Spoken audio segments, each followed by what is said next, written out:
Today we're going to finish up Queen of the Falls and figure out if Annie Taylor survived. So just a quick recap from yesterday. There is this waterfall called Niagara Falls, and Annie Taylor, who used to just be a school teacher, wants to go over it in a barrel. People don't think she is going to be able to do it. The barrel makers didn't think she was going to be able to do it, but she finally got people to go on board, and now we're going to see if she is able to ride down the rapids or the waterfall, and see if she is able to get some things done. So, yesterday she said, "I will not say goodbye," she told them, "for I know I will see you all shortly." Then Annie sat back down and adjusted her long black skirt, smiling politely at Fred and Billy, who were the people that were going to take her out to the middle of the river. As the two men pulled their oars, she could hear the fall's loud and angry roar, even from a mile away. There was a small island downriver, closer to the falls. Fred Truesdale guided his boat to it, and once ashore, he and Billy lifted the barrel off the boat and laid it sideways on dry ground. Annie, ever proud and proper, asked the men to turn away as she removed her hat and jacket, then got down on her hands and knees and backed into the open barrel. She strapped herself in, then had the boatman hand her pillows she'd brought along. Once Annie was tightly packed inside, she told Fred Truesdale to seal up the barrel. As he and Billy put the lid in place, Annie said, "So long, boys." Then they pounded the cover down, fastened it with screws, and rolled the barrel into the water. Billy tied one end of the rope to the barrel and the other end to the boat.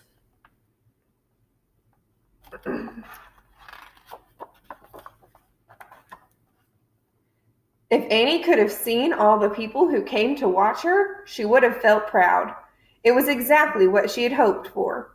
Inside the cold, wet barrel, though, Annie could feel only one thing: complete discombobulation. As she shot through the rapids that led to the falls, she was upside down one second, on her side the next, then on her back. It was as if some angry giant were kicking the barrel towards the falls. Picture. It's a funny picture. Bang, bang, bang! Yet Annie knew the worst was still to come. Fred Truesdale had told her the water at the very edge of the falls would be still for a moment. When she felt that, he warned, she must hold on for dear life and pray. Which was exactly what happened next. For a few seconds, 1, 2, 3, Annie floated slowly and upright. She could hear the falls roaring, even through her thick oak barrel.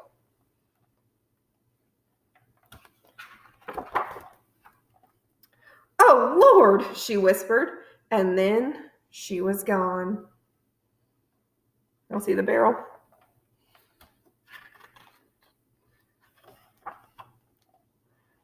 Some faint-hearted spectators screamed when they saw the barrel go over. Others cheered, but most just stood silently with their mouths wide open and stared at the foaming water around the bottom of the falls. There was no sign of Annie, not even a piece of oak. Suddenly, the barrel bobbed to the surface. The crowd, still unsure of what had happened to its brave passenger, did not make a sound. When the barrel floated close to the rocky shore, men jumped into the water and lifted it onto the rocks. They knocked the lid with a hammer.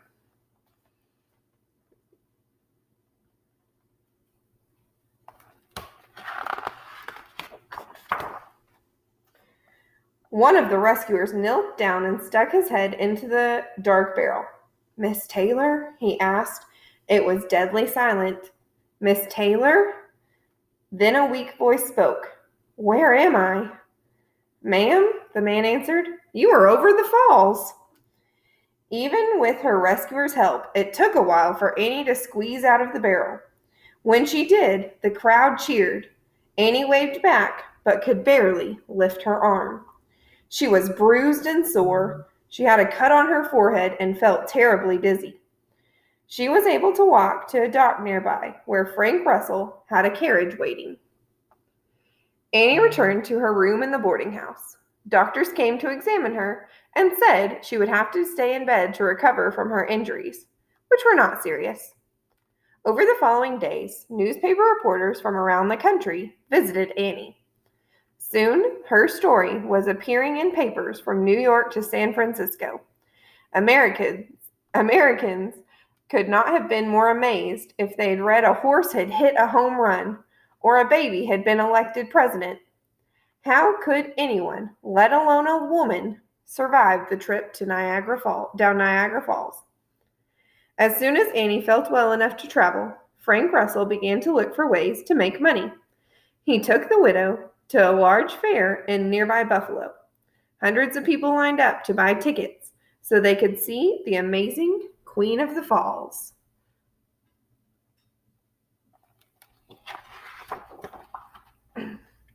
When Annie took the stage beside her barrel, the audience was confused. Could this person in front of them, this grandma, really be brave and fearless Miss Taylor, who dared to ride over the waterfall? Annie told her story, but when she was done, there were no eager questions or loud applause. Everyone seemed to find the oak barrel more interesting than the woman who had ridden inside it. When Annie was back in Bay City, imagining her path to fame and fortune, she believed going over Niagara Falls in a barrel would be the hard part, but she was wrong. Through the fall and winter of 1901, she and Frank Russell rode the train from one town to another, visiting lecture halls and theaters. The reaction to Annie was always the same. Excited crowds quickly lost interest when they discovered the fearless Queen of the Falls was a little old lady. There were more and more empty seats in the theaters they visited. When it became clear to Frank Russell that he would not be getting rich with Annie, he ran off, and because he knew he could still sell it, took her famous barrel with him. Fortunately, Annie was still able to get the barrel back and to find herself a new manager named Billy Banks. So she did this amazing thing. But because of how she looked and how old she was, people weren't taking her seriously. They didn't find her as amazing. When summer arrived, Mr. Banks took Annie to the county fairs, where she took the stage in between the juggling acts and the hypnotist. The Queen of the Falls was not well received, and Billy Banks, just like Frank Russell, ended up stealing the barrel. He had a pretty young woman named Maggie Calpin went ahead to the next fair on Annie's schedule, where Miss Calpin pretended to be the Queen of the Falls. Annie put a stop to that, but wasn't able to get her barrel back. Billy and Maggie ran off with it, and the thing was never seen again. Annie went back to Niagara Falls, where she had another barrel built. She was determined to go out on the road again come spring, still searching for the pot of gold she believed was waiting for her.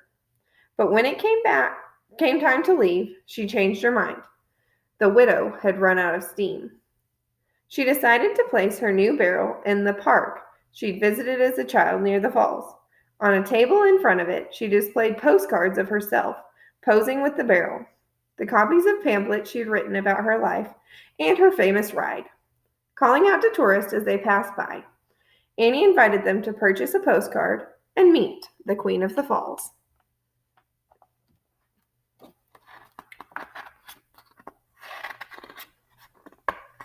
I think the author does a really good job here of saying the widow had run out of steam. Instead of she was tired or she had given up, they say she ran out of steam. It gives a good picture of what had happened to her. When they approached and asked where the queen was, Annie had to work hard to convince them that they were looking at her. Annie didn't think she would have to peddle postcards for long. She was certain someone who could help turn her fame into fortune would come along soon, but no one ever did. One summer, selling souvenirs turned into many. Annie became a familiar figure to tourists passing through the park. Sitting in the shade of the barrel, she was always ready to tell her story. One afternoon, a week before the 10th anniversary of her trip over the falls, she had a visitor at her souvenir stand. It was a newspaper reporter working on a story about her remarkable ride. The Queen of the Falls was happy to answer the questions he had for her, and the two of them sat on the bench overlooking the waterfall. Annie admitted that following her ride, things had not turned out as she expected. No, sir, she told the reporter, I did not get rich from it, and that has been a disappointment. I won't deny it. She stood up, took a few steps forward, and gazed at the falling water. When I was 9 years old, she said, I stood here with my father in this very spot. I'd never seen anything like that waterfall. It looked like the end of the world, beautiful and dreadful all at once. My father took my hand and asked if I was frightened. I told him I was, then asked if we could get closer. She turned back to the reporter. That's what everyone wonders when they see Niagara, she went on. How close will their courage let them get to it? Well, sir, you can't get any closer than I got. You ask any person who stood here, looking at those falls, what they thought of someone going over them in a barrel, why, every last one would agree it was the greatest feat ever performed. I am content when I say I am the one who did it.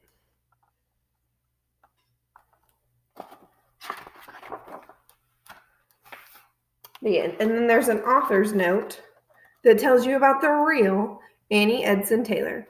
It also tells all of the names of all of the other people who have gone over Niagara Falls. So, hope you enjoyed the story. It's one of my favorites. I do love Chris Van Allsburg. If you have a chance, check him out. And go to your Google Slides and finish the questions for today. If you have any questions, just email me. See y'all later.